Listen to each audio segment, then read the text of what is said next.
He aha te mea nunui o te ao. He tangata, he tangata, he tangata.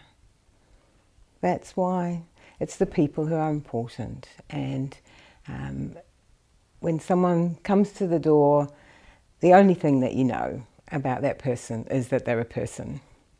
And they're going to come in and they're traumatised and they're shocked and they are ashamed. And we're all in this work because we want to be able to help when someone needs help. So having guidelines that point us in the direction of good practice, just build on the very foundations of the work, which is that we are going to be meeting another person. Kanohi ki te kanohi, face to face, and we're going to be making a connection with that person. And that is the thing that counts. And that's why it's important that we think about our practice and that we make every effort that we can to be as open-minded in every interaction that we have.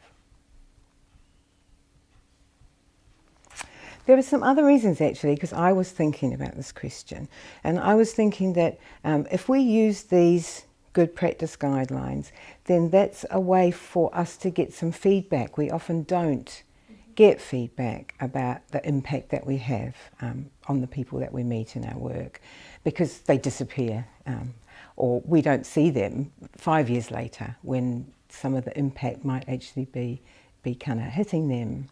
So having these good practice guidelines and having an opportunity to sort of spy on the work, I suppose, from other people's perspective, to see what other people are doing, to get some stories, gives us a chance to think about what might be the ways that we impact. Every person that comes through the door is unique and has their own culture. And so it's really important for me, for us as workers, to enter every encounter with that kind of idea of I'm meeting another person and that person is different from me and I have no ideas the ways in which that person is different from me or the same as me. And so my best guide is to listen and to find out from that person. I can also be more informed about what it means to meet someone from an obviously different community to myself, or an obviously different culture to myself, and to have paid some attention to what might make a difference in those situations. So it's going to be very hard for me to show that I am respectful and aware that I'm in connection with a real person and being a real person myself if I don't feel confident to pronounce that person's name. Or if I haven't thought about the possibility that they may be trying to lip read and I cover my mouth when I speak.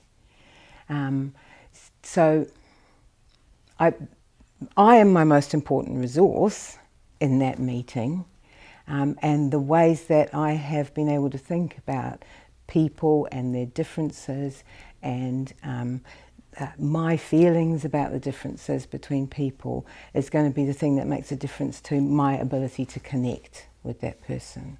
And I'm just passionate about having those person-centred values, those client-centred values, and going in to listen and to be empathic and to prize that person. And I think it makes all the difference when you have that kind of meeting with a survivor, because they're traumatised and they often can't even sort of look up for shame and for fear. And having someone just sitting across from you and seeing that is very, very powerful.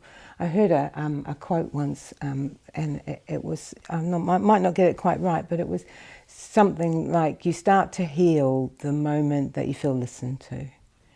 And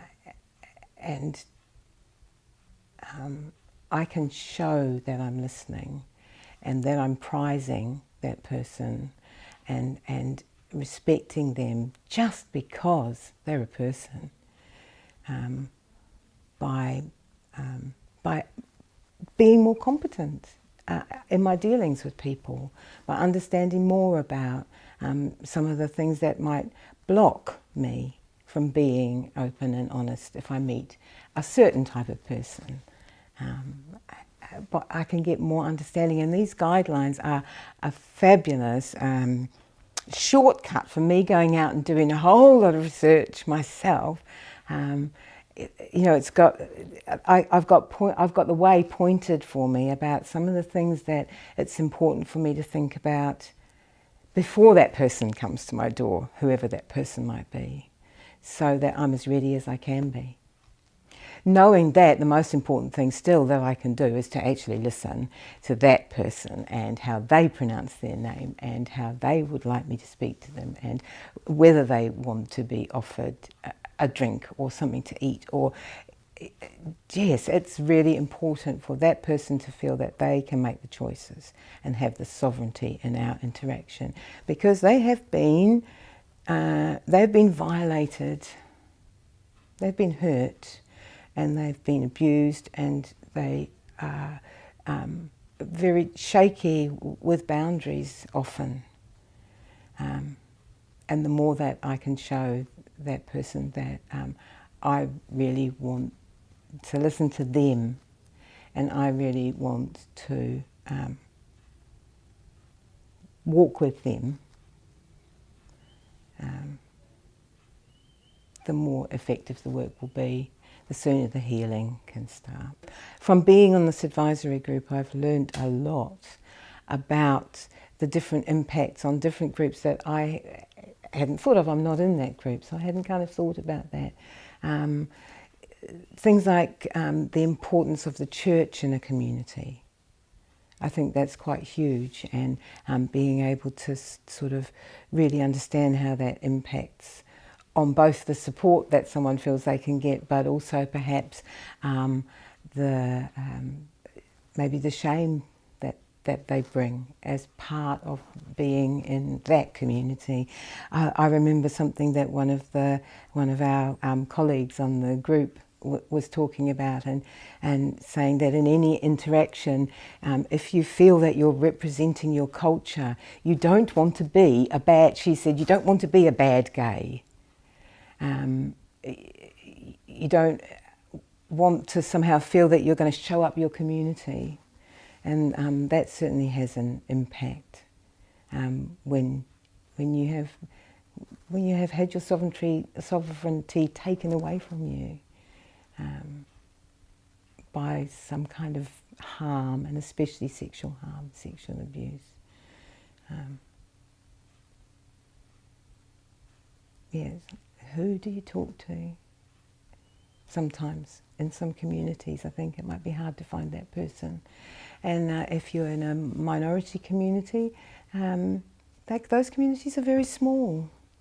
I mean, I live in Mangatarotto, I work in Dargaville, and everybody knows everything, and those are diverse communities.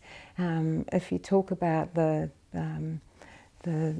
lesbian and gay community or the Muslim community, those are very, very small groups of people, and everyone is related and knows everyone else. And so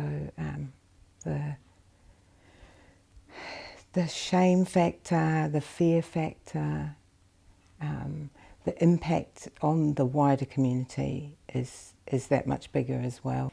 Well, I guess that the more confident I am about my ability to make contact with people, the more I'll be able to make contact with people. The more I feel like I don't have to put on some kind of persona. Okay, here I am, I'm a support worker, or I'm a counsellor, and this is what my hat looks like. The more I go, okay, I'm me, and I'm confident to meet another. that confidence kind of carries the relationship along.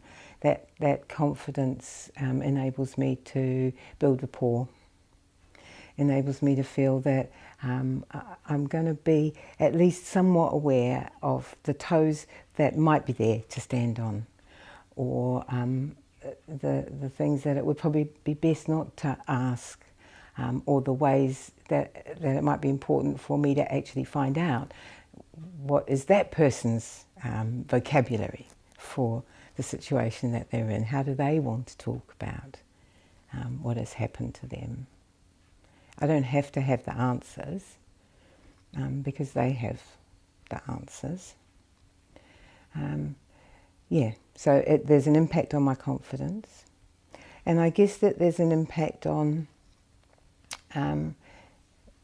well, I guess that there must be an impact on the survivor, the person that I'm with, because I can be real. But one of the things that I really took on board in these good practice guidelines and our discussions around them was the necessity that came out from a number of groups for us to have those relationships with those communities already. Not to wait until we know we're going to be meeting up with an Asian woman or someone with a disability, but to have made those connections and those relationships, because that actually is the only thing that matters, is the fact that you have relationship. And once you have relationship, then that person is a person. They're not an object anymore. They're not that collection of people or that community or that culture. They're just a person.